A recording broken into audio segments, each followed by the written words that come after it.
Hey everyone, स्वागत है आपका अपने YouTube channel SL magic tricks में। राधे राधे, जय श्री कृष्णा। आप सब कैसे हैं? आई होप आप सब अच्छे होंगे, मस्त होंगे और अपनी पढ़ाई अच्छे से कर रहे होंगे। तो फ्रेंड्स, आज हम करेंगे हरियाणा ग्रुप डी के लिए साइंस का पार्ट नंबर 3।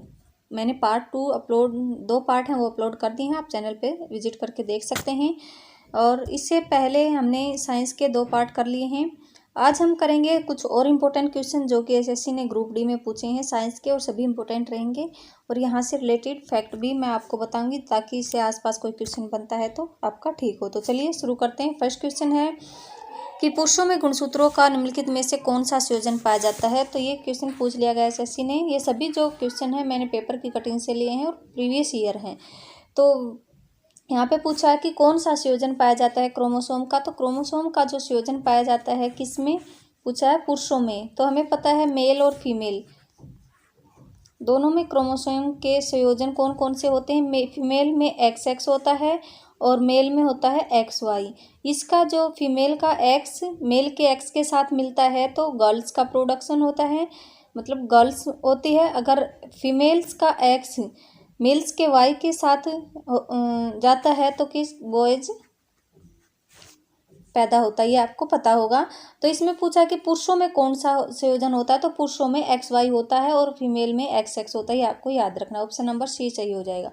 नेक्स्ट है अस्थियों तथा दांतों का मुख्य घटक क्या है। अस्थियों और दांतों के लिए हमें पता है कैल्शियम तो सबके लिए जरूरी है।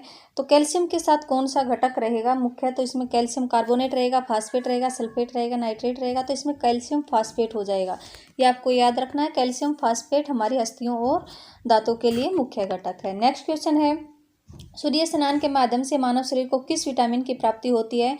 तो सूर्य स्नान के समय हमें पता है सूर्य से हमें क्या, धूप से हमें कौन सा विटामिन मिलता है? विटामिन डी मिलता है। कौन सा मिलता है? Vitamin D. Option number B सही हो जाएगा। तो विटामिन डी अगर इसका साइंटिफिक नेम पूछा जाए तो कैल्सीफेरोल क्या रहेगा? कैल्सीफेरोल कई बार पूछ लिया जाता है। और अगर पूछा जाए कि इसकी कमी से कौन सा रोग होता है तो रिकेटस ये हड्डियों से संबंधित रोग होगा, जिससे कि हमारी हड्डियां कमज़ोर हो जाएंगी और जो जो बिल्कुल हड्डियां क्या गलने लग जाएंगी। तो ये जो हड्डियों से संबंधित कौन सा रहेगा? रिकेटस रहेगा। तो विटामिन डी की कमी से होता है ये। और ये हमें विटामिन डी कहाँ से मिलता है? सूरज के रोशनी से मिलता है। नेक्स्ट क्वेश्चन है मानव शरीर में निम्न में से क्या सुखंडी से प्रभावित होता है। यहाँ पे सुखंडी क्या है आप इंग्लिश में देख सकते हैं। अगर आपको हिंदी में अच्छे से समझ में ना आए तो सुखंडी, यहाँ पे रिकेटस को सुखंडी बोला जाता है हिंदी में। तो रिकेटस मैंने अभी भी बताया किसकी कमी से होता है? विटामिन डी की कमी से होता है। और रिकेटस में क्या अफेक्ट होता है? हमारी हड्डियां अफेक्ट होती हैं। क्या? बोन्स अफेक्ट्स होती हैं। तो अस्थियां, यो किससे अफेक्टेड होता है? Which of the following is affected by rickets. Rickets से हमारी जो बोन्स हैं वो अफेक्ट होती हैं। नेक्स्ट है सलाइवा में विद्यमान एंजाइम का नाम बताइए जो स्टार्च को तोड़ता है। तो सलाइवा में विद्यमान जो एंजाइम है वो कौन सा होता है जो कुछ स्टार्च को तोड़ता है? तो हमारे ऑप्शन रहेंगे लाइपेज, पेप्सिन, माइलेज और रेनिन। तो इसमें जो स्टार्च है मेन तौर से स्टार्च क्या होता है? स्टार्च जो होता है वो कार्बोहाइड्रेट होता है। क्या होता है? कार्बोहाइड्रेट क्या, स्टार्च को क्या बोलते हैं? कार्बोहाइड्रेट बोलते हैं मेन तौर से। और जब यह ब्रेक डाउन होता है तो ये सिंपल फॉर्म में होता है, कन्वर्ट हो जाता है। जब ब्रेक डाउन होता है तो वैसे ये कॉम्प्लेक्स फॉर्म में होता है, और जब यह ब्रेक डाउन होता है तो सिंपलर फॉर्म होता है उसमें कन्वर्ट होता है। तो उसमें कौन सा मतलब हमारा एंजाइम है, कौन सा एंजाइम रहेगा? वो रहेगा एमाइलेज। कौन सा रहेगा? एमाइलेज रहेगा, ये आपको याद रखना है। नेक्स्ट है उत्तक जो पौधों में जल का परिवहन करता है। तो कौन सा जो टिश्यू रहेगा प्लांट्स में जो कि हमारा किसमें जल के परिवहन में क्या करेगा? मदद करता है। तो प्लांट्स में हमें पता है जो वस्कुलर टिश्यू होते हैं, जो कि हमारे कौन से प्लांट होते हैं, जो विकसित जो प्लांट होते हैं उनमें वेस्कुलर टिश्यू होते हैं। और जिनमें दो होते हैं जिनका नाम, एक का नाम होता है फ्लोएम, एक का नाम जाइलम। जो फ्लोएम से हमें ऐसे याद रखना है, फूड का ट्रांसपोर्टेशन करता है। किसका? फूड का करता है। और जाइलम जल का मतलब पानी का ट्रांसपोर्टेशन करता है। तो यहाँ पे जल का प्रिवेंट पूछा है तो जाइलम। अगर फूड का पूछा जाए तो फूड का ट्रांसपोर्टेशन किसके द्वारा किया जाएगा? फ्लोएम टिश्यू के द्वारा किया जाएगा, ये आपको याद रखना है। नेक्स्ट है, शरीर का तापक्रम कम करने के लिए किस औषधि का प्रयोग किया जाता है? यहाँ पर शरीर का तापक्रम कम करने के लिए पूछा है। तो यहाँ पे ऑप्शन दिए हैं एंटी पायरेटिक, पेन किलर और एंटीबायोटिक। हमें पता है पेन किलर हमें पेन को किल करने के लिए लेते हैं, और प्रतिजैविक हिंदी में आपको इंग्लिश में देखना है, इंग्लिश में हमें अच्छे से समझ में आता है। तो एंटीबायोटिक हम अगर कोई इन्फेक्शन हो जाता है तो उसके लिए हम किसका प्रयोग करते हैं? एंटीबायोटिक का प्रयोग करते हैं। अब बच गया कौन सा? जबरनाशी। तो इसका ऑप्शन ए सही हो जाएगा, एंटीपायरेटिक। इसका प्रयोग हम शरीर के ताप को कम करने के लिए करते हैं, यह आपको याद रखना है। नेक्स्ट क्वेश्चन है, हीमोग्लोबिन का मुख्य घटक क्या है? तो हीमोग्लोबिन का जो मुख्य घटक है वो सबको पता होगा, कौन सा है? आयरन है। तो हीमोग्लोबिन का जो मुख्य घटक कौन सा रहेगा? आयरन रहेगा। और जो ये जो इसका जो हीमोग्लोबिन है उसका जो मुख्य घटक कौन सा? आयरन है। ये जो O2 है, जो ऑक्सीजन है, उसको ट्रांसफ़र करने में मदद करता है। किसके द्वारा? बल्ब्स के द्वारा जो ऑक्सीजन है हमारे लंग्स से हमारे जो टिश्यू तक जो जाती है, लंग्स से जो टिश्यू तक जो ऑक्सीजन जाती है हमारी, जो ये आयरन है वह इसको ट्रांसफ़र करने में मदद करता है। हीमोग्लोबिन का जो संघटक है ये। नेक्स्ट क्वेश्चन है, टमाटर में कौन सा अम्ल पाया जाता है? तो टमाटर में कौन सा अम्ल पाया जाता है? कई बार क्वेश्चन पूछ लिया गया है ये। तो ऑक्जेलिक एसिड रहेगा किसमें? टमाटर में। टमाटर में कौन सा रहेगा? ऑक्जेलिक एसिड टमाटर में रहेगा। अगर टार्टेरिक पूछा जाए, टार्टेरिक अम्ल ये किस में पाया जाता है? ज़्यादातर इमली में पाया जाता है। इमली और कच्चा आम भी खट्टा होता है ना, बहुत ज़्यादा खट्टा होता है इमली की तरह, तो कच्चे आम में पाया जाता है। और एक अंगूर, इन 3 चीज़ों में क्या पाया जाता है? टार्टेरिक अम्ल पाया जाता है। फॉर्मिक जो अम्ल होता है वो चींटी के डंक में और मधुमक्खी, इन दोनों में पाया जाता है। और बच गया कौन सा? एसिटिक अम्ल। एसिटिक अम्ल हमें पता है किस में पाया जाता है? विनेगर में पाया जाता है, जिसको हम सिरका बोलते हैं। किस में पाया जाता है? सिरके में क्या? एसिटिक एसिड पाया जाता है, ये आपको याद रखना है। और अचार में भी पाया जाता है क्या? Acetic acid. तो ऑक्जेलिक एसिड टमाटर में, टार्टेरिक इमली, कच्चा आम और अंगूर में। फॉर्मिक भी पूछा जाता है किसमें? मधुमक्खी और चींटी के डंक में फॉर्मिक एसिड अम्ल पाया जाता है एसिड। और एसिटिक अम्ल होता है उसमें अचार और सिरके में पाया जाता है, ये आपको याद रखना है। नेक्स्ट क्वेश्चन है, कोशिकांग का नाम क्या है जिसमें प्रकाश संश्लेषण होता है? विच ऑफ द फ्लोइंग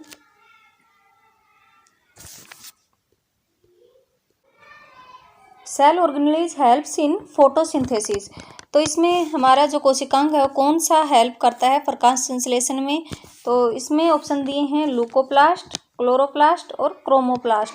तो हमें पता है कि फोटोसिंथेसिस में जो हमारे जो प्लांट है उनमें जो प्लांट सेल होती हैं उनमें विशेषकर क्या होता है? फोटोसिंथेसिस प्रक्रिया होती है।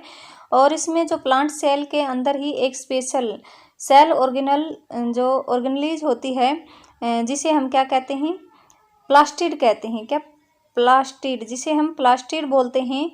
यह 3 टाइप की होती है। एक होती है लुकोप्लास्ट, दूसरी होती है क्लोरोप्लास्ट और तीसरी होती है क्रोमोप्लास्ट। तो ये 3 टाइप की होती हैं। और लुकोप्लास्ट तो होती है हमारे वाइट कलर की होती है, किसमें? सफ़ेद रंग की होती है। और जो क्रोमोप्लास्ट होती है वह जो पौधों में जो रंग बिरंगे फूल हैं उनको रंग प्रदान करने में मदद करती है। यह किस में मदद करती है? क्रोमोप्लास्ट रंग प्रदान करने में पौधों को मदद करती है। और लुकोप्लास्ट का जो कलर है वो वाइट होता है। और क्लोरोप्लास्ट तो बच गई कौन सी? क्लोरोप्लास्ट। तो क्लोरोप्लास्ट ही हमें मदद करती है किसमें? प्रकाश संश्लेषण में।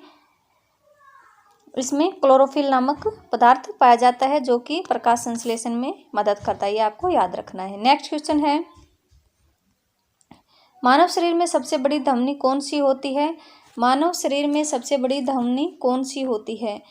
तो इसमें पूछा गया है फेरेनिक धमनी, प्लोमनरी धमनी, वेना कावा और एरोटा। तो इसमें हमें पता है कि जो मानव शरीर है उसमें जो सबसे बड़ी धमनी कौन सी रहेगी, वो रहेगी अरोटा। कौन सी रहेगी? अरोटा रहेगी, अरोटा। और अरोटा में भी पूछा जाए तो डोर्सल अरोटा होती है। डोर्सल जो अरोटा होती है वो क्या होती है? सबसे बड़ी धमनी होती है। और अगर वेन पूछा जाए, जिसको हम सिरा बोलते हैं हिंदी में, तो वेन सबसे बड़ी कौन सी रहेगी? वो रहेगी वेना कोवा। तो सबसे बड़ी अगर वेन पूछा जाए मानव शरीर में तो वो रहेगी वेना कोवा।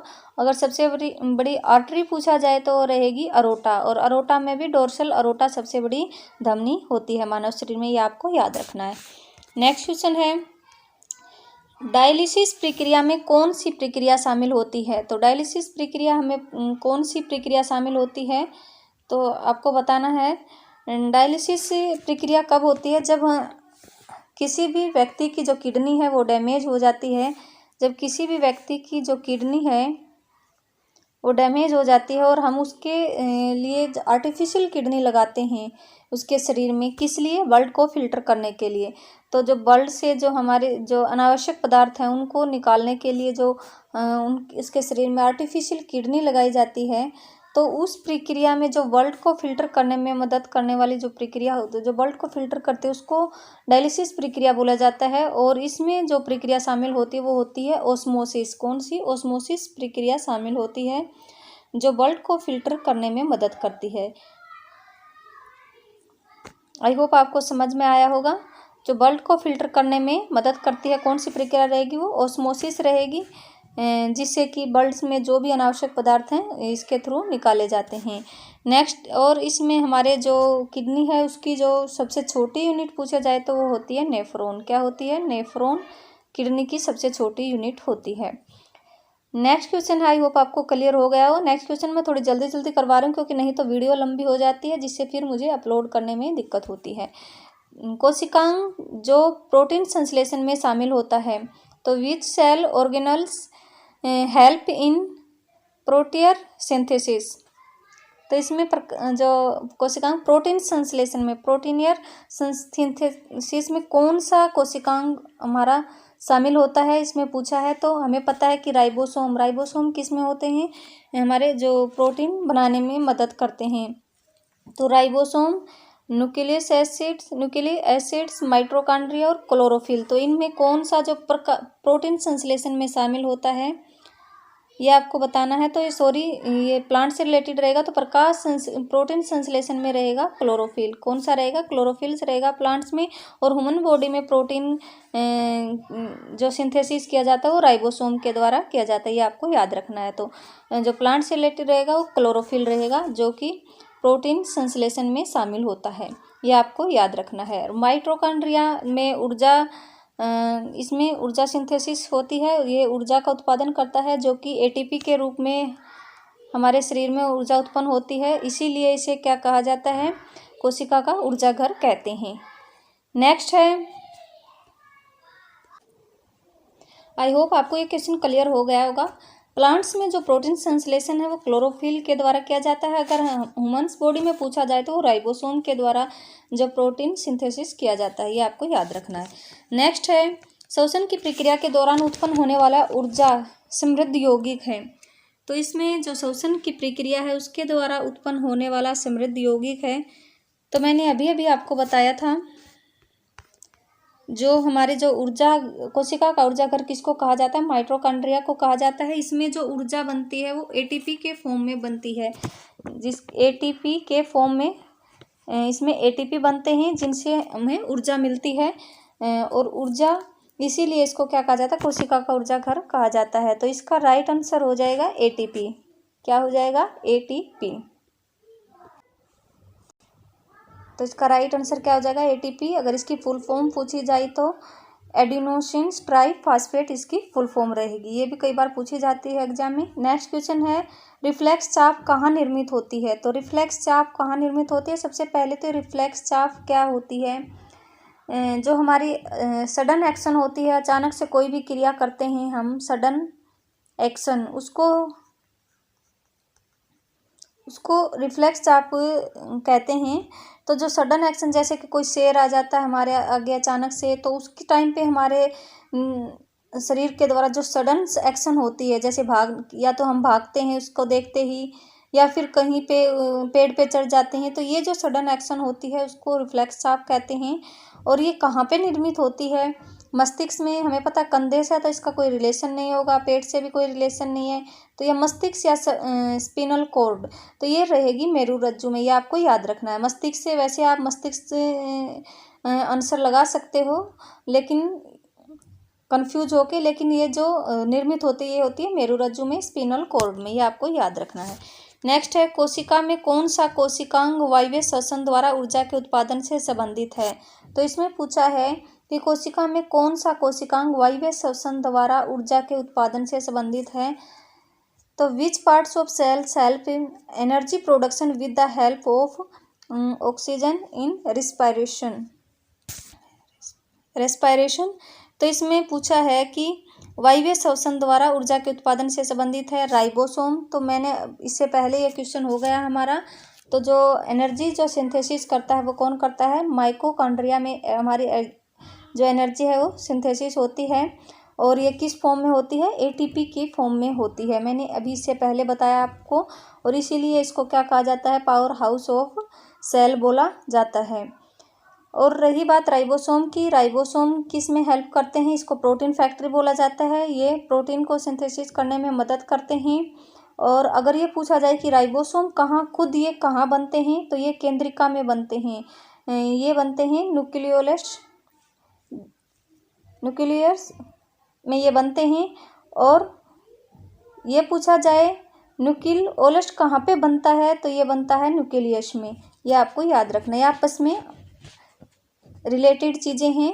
तो सबसे पहले मैंने क्या बताया आपको?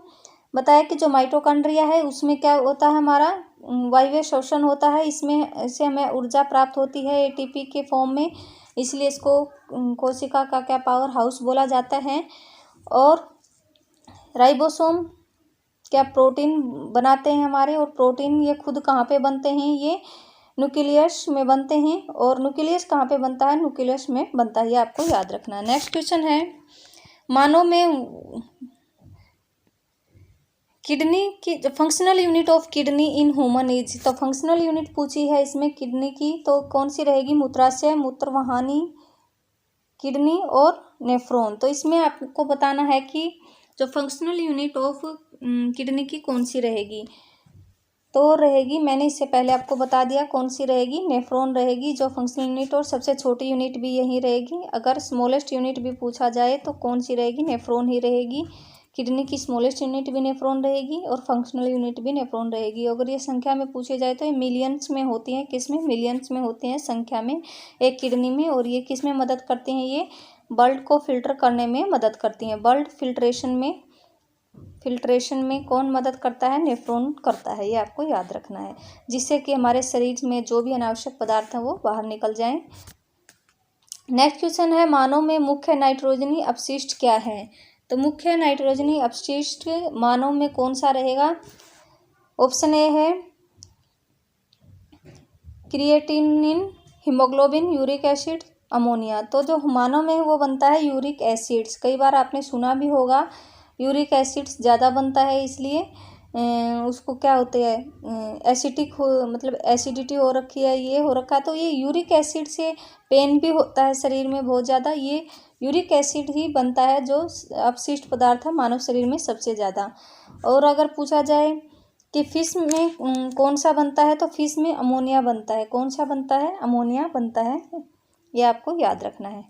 नेक्स्ट है, which of the flowing substance is undigested during photosynthesis. तो यहाँ पे कौन सा जो सब्सटेंस है वो अनडाइजेस्ट होता है किसके दौरान? फोटोसिंथेसिस के दौरान। तो ये पूछा गया है, तो कौन सा जो पदार्थ है वो अनडाइजेस्ट होगा फोटोसिंथेसिस के दौरान?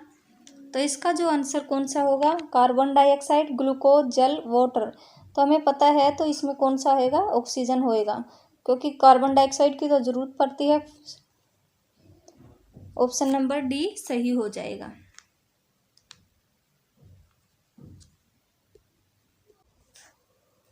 नेक्स्ट क्वेश्चन है, किस अंग को आरबीसी का कब्रिस्तान कहा जाता है? मोस्ट इंपोर्टेंट क्वेश्चन रहेगा ये। किस अंग को आरबीसी का कब्रिस्तान कहा जाता है? प्लीहा, यकृत, हृदय या वृक्क? तो इसमें वृक्क। तो इसमें कौन सा रहेगा? तो कब्रिस्तान रहेगा प्लीहा, जिसको हम स्प्लीन बोलते हैं इंग्लिश में। तो प्लीहा क्या होता है? आरबीसी का कब्रिस्तान होता है, आरबीसी। इसमें आरबीसी की फुल फॉर्म रहेगी रेड ब्लड सेल, ठीक है, ये इसकी फुल फॉर्म रहेगी। और इसका अगर पूछा जाए इसका निर्माण कहाँ पे होता है, निर्माण पूछा जाए तो कहाँ पे होता है? अस्थि मज्जा में। कहाँ पे? अस्थि मज्जा, अस्थि मज्जा, अस्थि मज्जा। और इंग्लिश में क्या बोलते हैं? बोन मैरो में, अस्थि मज्जा में इसका निर्माण होता है। और अगर पूछा जाए कि कब्रिस्तान, तो मैंने अभी बताया आपको कब्रिस्तान, इसका जो कब्रिस्तान है वो स्प्लीन रहेगा। और इसका लाइफ टाइम पूछा जाता है, लाइफ टाइम क्या रहेगा? इसका लाइफ टाइम रहेगा 120 दिन, 120 दिन इसका लाइफ टाइम रहेगा। और इसका रासायनिक नाम भी पूछा जाता है, रासायनिक नाम रहेगा एरिथ्रोसाइट, एरिथ्रोसाइट। आरबीसी का जो रासायनिक है वो नाम रहेगा। यहाँ से जो क्वेश्चन पूछे जाते हैं मैंने आपको बता दिया है। और आरबीसी के जो एक ऐसी सेल है जिसके अंदर क्या नहीं होता? न्यूक्लियस नहीं होता, ये आपको याद रखना, ये क्वेश्चन भी पूछा जाता है। आरबीसी एक ऐसी सेल है जिसके अंदर क्या नहीं होता? न्यूक्लियस नहीं होता, केंद्रक नहीं होता। नेक्स्ट है उभयचरों में श्वसन की विधि होती है।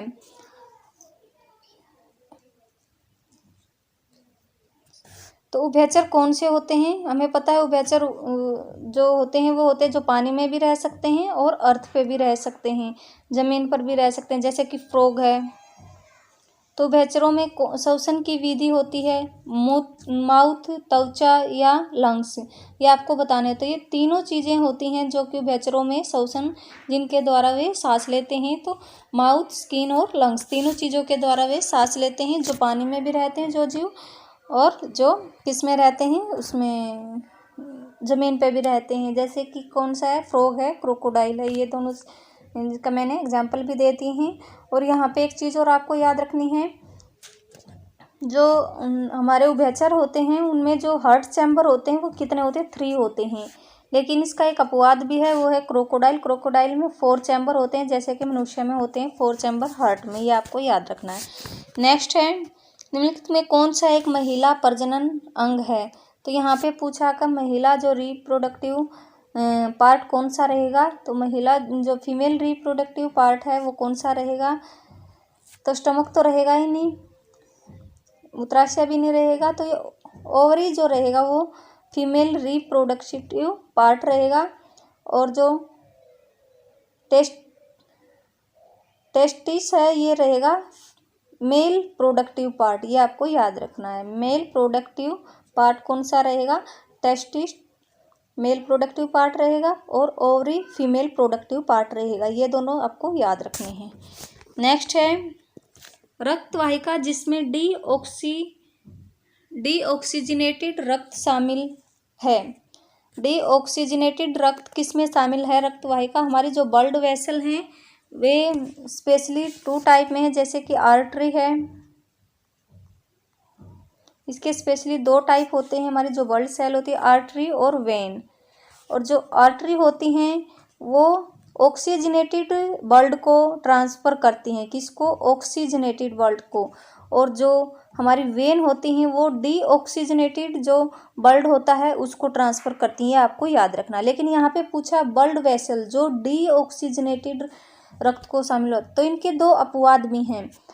जो पल्मोनरी आर्टरी होगी वो तो डीऑक्सीनेटेड ब्लड को ट्रांसफ़र करेगी, और जो पल्मोनरी वेन होगी वो ऑक्सीनेटेड ब्लड को ट्रांसफ़र करती है, आपको याद रखना है। वैसे जो नॉर्मली आर्टरी होती है वो ऑक्सीजनेटेड ब्लड को ट्रांसफ़र करती है, लेकिन यहाँ पे पूछा डीऑक्सीजनेटेड रक्त कौन, मतलब रक्त वाहिका कौन सी किस में शामिल होता है? वो होता है जो हमारी हिंदी में बोलते हैं फुफ्फुसीय धमनी, पल्मोनरी आर्टरी में जो डीऑक्सीजनेटेड ब्लड शामिल होता है। ऑप्शन नंबर 20 सही हो जाएगा। नेक्स्ट है निम्नलिखित में से कौन सा पादप से कुनैन प्राप्त की जाती है? तो ये क्वेश्चन मैंने प्रीवियस वीडियो में भी करवाया था। तो सिनकोना से यह प्राप्त की जाती है। यहाँ पे सिनकोन लिख रखा है, कहीं कहीं सिनकोना लिखा आता है। जो ये हमारी जो औषधि होती है ये किससे प्राप्त की जाती है? सिनकोना से प्राप्त की जाती है। नेक्स्ट है मानव शरीर का सबसे कठोर भाग। ये तो आसान क्वेश्चन है। जो सबसे कठोर भाग रहेगा इनेमल, जो कि कहाँ पे दांत में होता है। नेक्स्ट है निम्नलिखित में से कौन सा जीवाणुओं से होने वाला रोग है। तो जीवाणुओं से होने वाला रोग कौन सा रहेगा। जीवाणुओं से होने वाला रोग जुकाम हमें पता वायरस से होता है। ये प्रोटोजोआ से होता है मलेरिया। तो ये रहेगा सुजाक। ये किससे होएगा, जीवाणुओं से होने वाला रोग है। ये आपको याद रखना है। नेक्स्ट क्वेश्चन है पौधे के किस भाग से हल्दी प्राप्त की जाती है। तो पौधे के किस भाग से हमें हल्दी प्राप्त होती है। जड़, पुष्प, फल, तना। तो जो स्टेम होता है उससे हमें क्या प्राप्त होती है, हल्दी प्राप्त होती है। नेक्स्ट है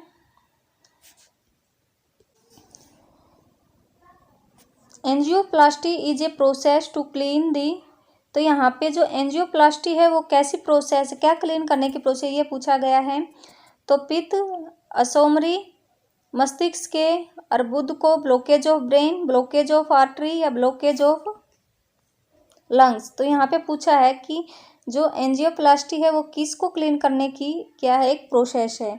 तो यहाँ पे जो ब्लॉकेज ऑफ आर्टरी है, जो हमारी धमनियाँ हैं जिनमें रक्त प्रवाह होता है, तो उसको क्या क्लीन करने की प्रोसेस को क्या बोलते हैं, एंजियोप्लास्टी। ये आपको याद रखना है, एंजियोप्लास्टी। ये एक फैक्चुअल क्वेश्चन है। एंजियोप्लास्टी क्या होती है, ब्लॉकेज ऑफ आर्टरी को क्लीन करने की प्रोसेस को बोलते हैं। और इसमें अगर हमारी जो आर्टरी में ब्लॉकेज आ जाती है तो उससे क्या हो जाता है, हमें हार्ट अटैक भी हो सकता है। क्या आ सकता है, हार्ट अटैक आ सकता है। तो इसलिए इस प्रोसेस को क्या बोला जाता है, एंजियोप्लास्टी बोला जाता है। नेक्स्ट क्वेश्चन है यहाँ पे, ये हमें मैच करने हैं। तो कौन से, मैंने ये ऊपर करवा भी दिया आपको। एसिटिक एसिड्स किस में होता है, एसिटिक एसिड्स विनेगर में होता है, अचार में होता है। ये ऑप्शन नंबर 4 से। टैनिक एसिड, टैनिक टी से टैनिक और टी से टी में होता है टैनिक एसिड, चाय में। Amino acids, amino acids, amino acid क्या है, एमिनो अम्ल हमारे शरीर में लगभग कितने होते हैं, 20 होते हैं, जिनमें 10 का जो निर्माण है वो शरीर खुद करता है और 10 का जो निर्माण है वो हमारे खाने से होता है। और ये क्या होते हैं, ये प्रोटीन होते हैं। क्या, प्रोटीन। लैक्टिक एसिड किस में पाया जाता है, मिल्क और दही और दूध में क्या पाया जाता है, लैक्टिक अम्ल पाया जाता है। ये आपको याद रखना है। नेक्स्ट है किस रोग की रोकथाम के लिए बीसीजी का टीका लेना चाहिए। तो किस रोग की रोकथाम के लिए हमें बीसीजी का टीका लेना चाहिए। तो बीसीजी का टीका हमें पता है बचपन में बच्चों को लगता है तो वो टीबी के लिए दिया जाता है। तो बीसीजी का टीका टीबी के लिए लगाया जाता है। और जिसका जी टीबी की क्या होती है, जिसे ट्यूबरकुलोसिस बोलते हैं, ट्यूबरकुलोसिस। तो ट्यूबरकुलोसिस जिसकी फुल फॉर्म होती है। तो तपेदिक के लिए क्या लेते हैं, बीसीजी का टीका लेना चाहिए। नेक्स्ट, और यहाँ पे एड्स के लिए भी पूछा जाता है। और एड्स किस कारण से होती है, ये एचआईवी वायरस के कारण क्या होता है, एड्स होता है। और यहाँ से अगर पूछा जाए कि एड्स के जो एचआईवी वायरस से जो एड्स होती है उसके टेस्ट के लिए जो टेस्ट किया जाता है उसका नाम क्या है। तो उसका नाम है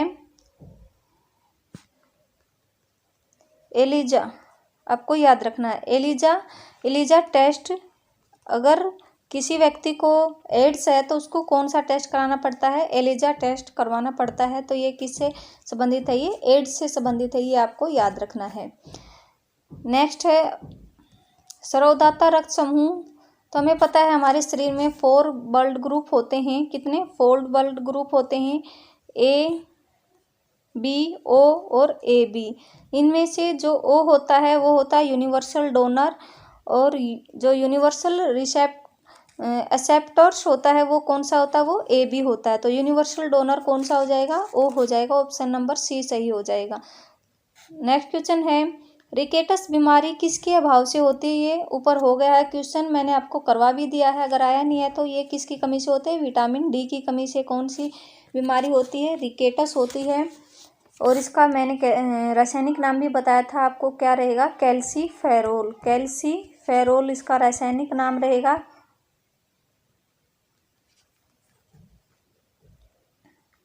और सी का जो रासायनिक नाम रहेगा वो रहेगा एस्कोर्बिक एसिड्स। और बी का जो रासायनिक नाम रहेगा वो रहेगा थाइमीन। और ए का रासायनिक नाम रहेगा रेटिनॉल। ये आपको सभी याद होने चाहिए, पूछे जाते हैं एग्जाम में। ए का रेटिनॉल, बी का थायमिन और सी का रहेगा एस्कॉर्बिक और डी का रहेगा कैल्सीफेरॉल। अगर आपको याद नहीं रहे तो आपने एक फेमस ट्रिक भी सुनी होगी, रथ पर एक, तो यहाँ पर रथ से रेटिनॉल, थ से थायमिन, ए से एस्कॉर्बिक, कै से कैल्सीफेरॉल, ये आपको याद होने चाहिए। और यहाँ पर पूछा गया है कि किसके अभाव से रिकेटस बीमारी होती है। ये विटामिन डी की कमी से होती है। और विटामिन डी की कमी, सी की कमी से पूछा जाए कि कौन सी बीमारी होती है, तो वो होता है सक्करवी। कौन सी बीमारी होती है? सक्करवी बीमारी किससे होती है? विटामिन सी की कमी से होती है। ये आपको याद रखना है। और बी से कौन सी होती है? बेरी होता है, हमें पता है। और ए की कमी से रतौंधी होता है, रतौंधी, जिसको ब्लाइंडनेस, अंधापन भी बोलते हैं। रतौंधी रोग किसे होता है? विटामिन ए की कमी से होता है। नेक्स्ट क्वेश्चन है, मानव शरीर में रक्त संचरण की खोज किसने की थी? एक फैक्चुअल क्वेश्चन है, ये आ गया है तो ये आपको याद रखना है। रक्त संचरण की खोज किसने की थी? विलियम हार्वे ने रक्त संचरण की खोज की थी। और रॉबर्ट हुक ने किसकी कोशिका की जो खोज है वो किसने की थी? रॉबर्ट हुक ने सेल की खोज की थी, आपको याद रखना है। नेक्स्ट है, प्रकाश संश्लेषण मुख्य रूप से इसका कार्य है, किसका कार्य है?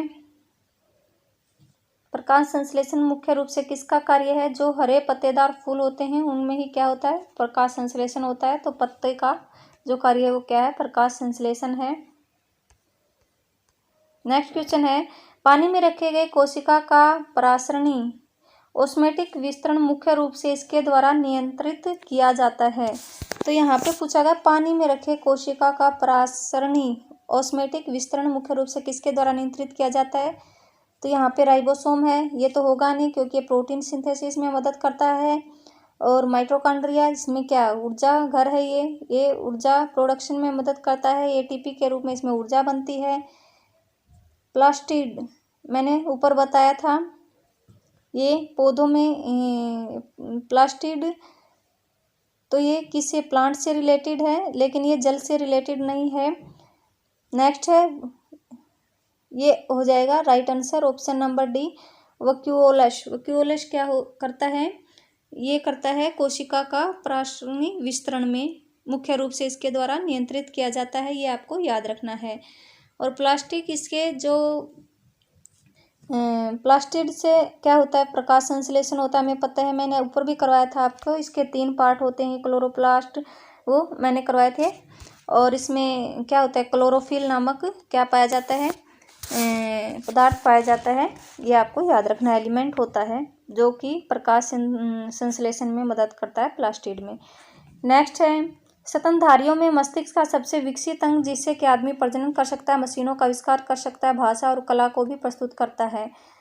तो इसमें पूछा गया है कि कौन सा है मस्तिष्क का विकसित अंग? सेरिब्रम है, अनुमस्तिष्क है, मज्जा है, मेडुला जिसको बोलते हैं। तो कौन सा रहेगा?